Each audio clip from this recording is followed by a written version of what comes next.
Oi pessoal, tudo bem? Eu resolvi gravar uma série de vídeos sobre a lei de Gauss, porque a lei de Gauss é uma daquelas coisas na física que quando você olha, você fala, meu, os físicos viajaram na batatinha, porque parece que caiu do céu, né? Ninguém sabe de onde e muito menos para que serve.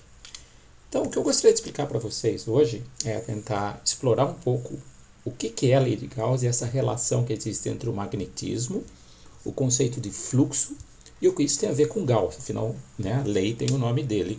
Embora a gente vai ver que quem chegou a essa lei não foi o Gauss, mas foi um físico, o Maxwell, tá certo? Então, para a gente entender bem a lei de Gauss, a gente tem que primeiro entender o porquê. De onde vem essa lei? Né? Por que Gauss? Então, se a gente entende um pouco da história, a gente vê que, como tudo em ciência, as coisas não caem no céu, não caem do céu, elas vêm num contínuo de desenvolvimento, né? E os físicos, ao fazerem uma nova teoria, eles partem daquilo que eles já sabem, eles usam as técnicas que eles já conhecem, né? Outra coisa é, tá, se eu entendi por quê, mas para que eu quero saber a lei? Para que ela serve? Quando é que eu uso essa lei? Tá certo? Se eu entender o porquê e o para quê, eu vou saber também entender como eu uso essa lei. Então, geralmente em ciência nós temos isso, nós temos três perguntas quando a gente tem uma teoria. Por que você chegou nessa teoria? Para que ela serve? Agora, ela tem que ser usada de alguma maneira. Então, como é que a gente usa essa teoria?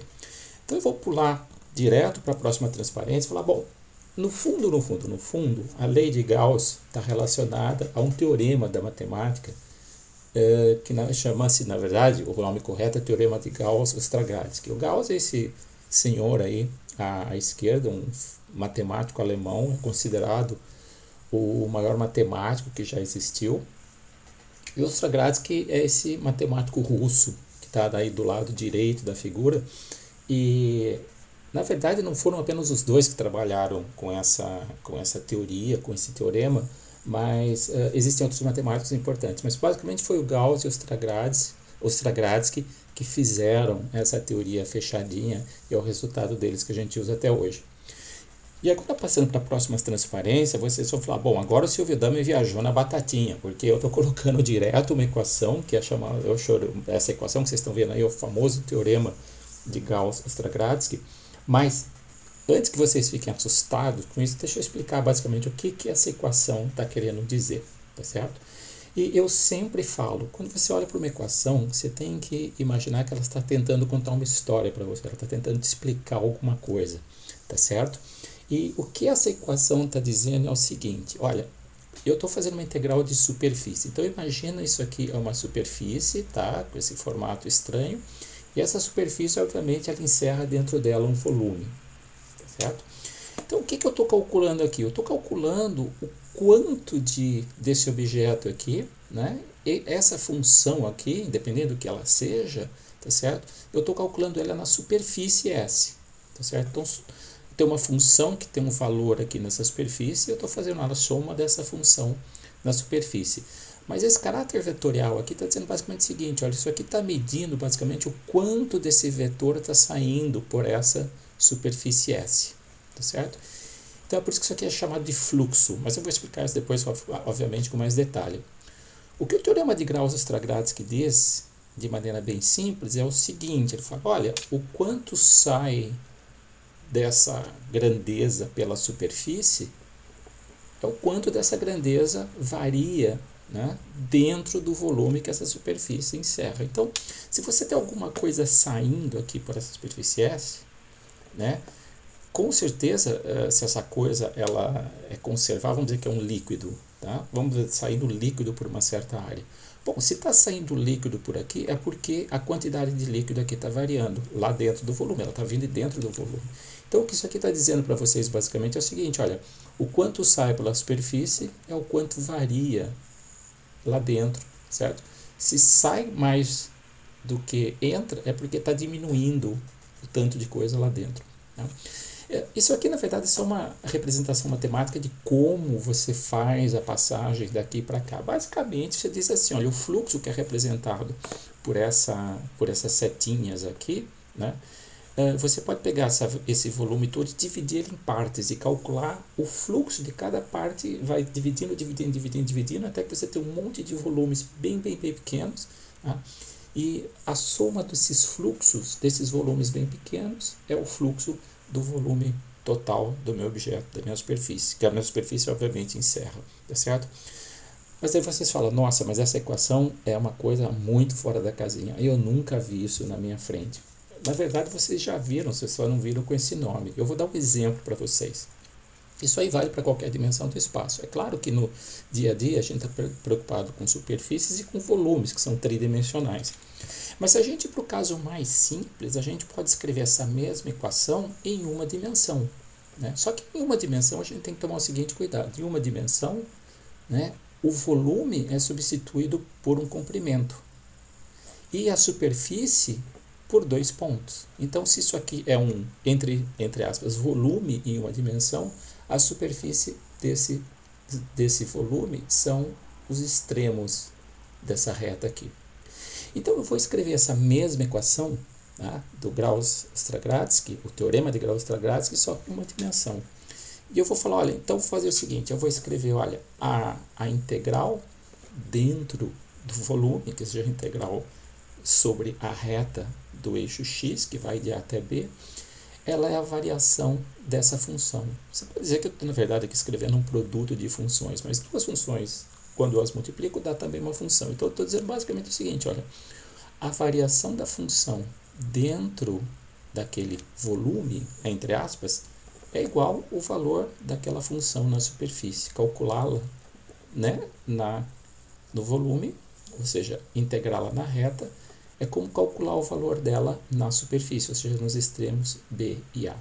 Só que a gente sabe também, né, que se eu faço isso, eu posso falar, bom, mas a variação de um produto de funções é igual a primeira vez a variação da segunda, mais a segunda vez a variação da primeira. Então, quando eu escrevo isso aqui em uma dimensão, eu posso escrevê-la dessa maneira, mas eu vou abrir essa conta aqui. E agora eu vou pegar isso aqui e vou passar para o lado de lá. Quando eu faço isso, eu fico com essa equação, que a integral de A até B de U dV é igual a integral, o valor de UV nos extremos menos a integral de V du, que vocês nada mais nada menos costumam chamar de integração por partes. Então, o teorema de Gauss-Stragradsky, ele nada mais é, a gente pode olhar dessa maneira, como uma integração por partes, né? Só que é claro, a gente faz integração por partes em uma dimensão. Quando você vai para dimensões maiores, você não consegue imediatamente ver que essa coisa aqui está relacionada com essa outra coisa aqui. Mas elas estão todas relacionadas, tá certo? Tudo está conectado a tudo. Então é importante, quando a gente tenta entender uma equação, buscar analogias e talvez descobrir que muitas vezes o que nos pareça algo novo, na verdade é algo conhecido, só que com outro nome, tá certo? Agora, o que esse teorema tem a ver com a física, tá certo? Bom, lembra que isso aqui é um fluxo. O fluxo, nós vamos falar com mais detalhes, são grandezas muito importantes na física, mas para a gente entender exatamente o que tem a ver com eletromagnetismo, a gente tem que ir para a história do Maxwell. Maxwell é um físico escocês, né? Ele é basicamente vamos dizer assim, o codificador do eletromagnetismo. E, como eu disse, o Maxwell, sendo escocês, talvez vocês conheçam, a Escócia é um país lindo, certo? Quando não chove. Só que na Escócia chove dia sim, outro dia também. Então, se você está lá na Escócia, certo? Você quer chover no tempo inteiro, você tem 3 coisas possíveis que você pode fazer. Você tem 3 opções, né, para não morrer de tédio. Você pode pegar uma garrafa de uísque, certo? Ir para as Highlands e ficar pensando na vida ou na insustentável leveza do ser, tá certo? Agora, se for tomar um uísque, toma um uísque bom, tá certo? Pega esse uísque aí da Ilha de Skye, que é tão bom, que até eu, que não sou fã de álcool, virei fã desse negócio aí, tá certo? Então, o Maxwell podia ter passado o tempo dele tomando um whiskyzinho lá, pensando, né, na vida, mas caso ele não fosse muito chegado em álcool, ele poderia simplesmente pegar um livro desse autor escocês aí, que talvez você já tenha ouvido falar, mas ele é conhecido por ter sido o pai de um gênero literário que a gente chama hoje de romance histórico, né? E o livro mais conhecido dele talvez seja o Ivanhoe, que a gente chama em português de Ivanhoe, certo? E o que caracteriza as obras do Walter Scott é que ele gasta mais ou menos 35 páginas só para descrever essa cena aqui dessa competição medieval entre dois cavaleiros. Ele vai explicar para vocês a gema que está na tiara daquela moça sentada atrás do rei lá no fundo, tá certo? Então, se você não morrer de tédio lendo o livro do Walter Scott, certo? Você pode simplesmente falar, olha, o que eu posso fazer? Ou morro de tédio lendo o livro dele, ou fazer uma coisa um pouco mais interessante, que é o que o Maxwell fez, que é basicamente estudar física e matemática, tá certo? Agora, o Maxwell, como eu falei para vocês, ele é um grande físico e um matemático também excelente, e eu não saberia dizer se ele curtia muito isso, ou curtia as obras do Walter Scott, que é contemporâneo dele. Na verdade, o Walter Scott morreu mais ou menos na época que o Maxwell nasceu, mas ele era na época dele, o Walter Scott era um dos autores mais vendidos no mundo inteiro. Agora, o que o Maxwell, um físico, tem a ver com o Teorema de Gauss, Ostracratzi, com eletricidade e com a ideia, o conceito de fluxos? Bom, para a gente entender isso, eu sugiro que vocês leiam um livro muito bom, que é o livro desse autor inglês, chama Simon Winchester. Simon Winchester, ele escreve livros de não ficção, né? Ele é geólogo por formação. E o que vocês vão entender lendo esse livro é que a Revolução Industrial levou à necessidade de escoamento de produção, tá certo? Só que o escoamento de produção leva à necessidade de você transportar essa produção de uma maneira que seja econômica. E na época da Revolução Industrial, o que se optou como meio de transporte econômico era o transporte fluvial. Só que a Inglaterra quase não tem rios. Claro, ela tem rios, mas não rios que sejam caudalosos ou rios muito extensos. Então, para você pegar um país que não tem rio, o que você faz? Você tem que fazer os próprios rios. Ou seja, de uma certa maneira, você tem que construir canais de navegação. E esse livro conta justamente a história. Agora, para você construir um canal de navegação, você precisa de duas coisas. Você precisa escavar o solo, tá certo? Então, você precisa ter um mapa completo, o mais completo possível, da geologia, né? Do país, no caso aqui Inglaterra, o Reino Unido, né, a Escócia também, e o país de Gales. Então você tinha que descobrir, olha, qual que é a geologia, onde existe rocha, que tipo de rocha que eu tenho, que tipo de sedimento, né? E esse livro conta basicamente essa história. Como a necessidade de você construir canais para escoar a produção industrial devido à Revolução Industrial levou ao estudo da geologia moderna, por assim dizer. Mas se você quer construir canais, a Inglaterra não é plana, existem regiões mais altas e regiões mais baixas, como todo o país. Então você precisa também construir eclusas. E para construir eclusas, você é obrigado a entender um pouquinho mais de hidrodinâmica, do movimento de fluidos, tá certo? Então, a necessidade de se construir canais de navegação, tá certo? Levou à necessidade de desenvolver a geologia e a hidrodinâmica. O que isso tem a ver com Maxwell? Bom, se você fosse um físico naquela época, ou engenheiro, não havia muita diferença, né, entre a física, a engenharia, as coisas, tudo mais ou menos uma coisa só. Se você fosse físico nessa época, boa parte da sua formação ia ser estudar hidrodinâmica, tá certo?